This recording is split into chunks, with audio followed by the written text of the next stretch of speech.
Attention now to legal authority and references. When you are negotiating with the IRS, you will likely need to do some research. We talked about this a little bit in the first video, because there's been some dispute over some issue. And when you're dealing with the IRS, you have to be able to prove your position. You can't just say, this is what I think. They don't care what you think or what I think. They want to know, what does the law say? What do the rules say? So you will need to be able to do that research, find the relevant laws, cases, etc., apply those to the facts, and show the IRS why you're right and why you should prevail. So when you are doing your research, there are different levels of authority. Some things hold more weight than others, and the IRS will pay more attention to them than they will to other things. What you see here on the screen is the rough order of priority.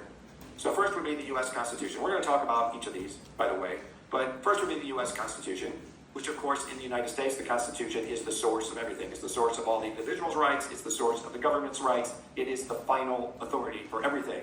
However, as a practical matter, when we're dealing with tax situations, we're not going to be referring to the Constitution very often. So next on the list, and really the top dog of everything, is the Internal Revenue Code. So that is the tax law. Then you can see these other things: Treasury regulations, legislative history, case law, and so forth. So these are all the authoritative sources.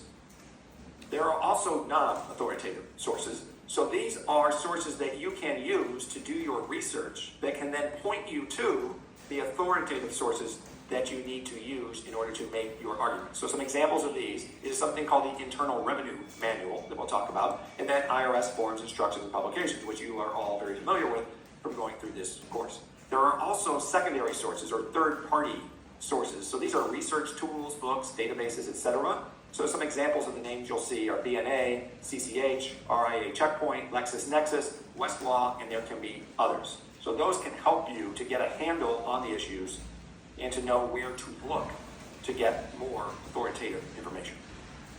So let's look at each of these. So we'll start with the Constitution. You saw this back in part 1, but it is the 16th Amendment.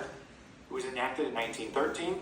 So Article 16, the Congress shall have the power to lay and collect taxes on incomes from whatever source derived, without apportionment among the several states, and without regard to any census or enumeration.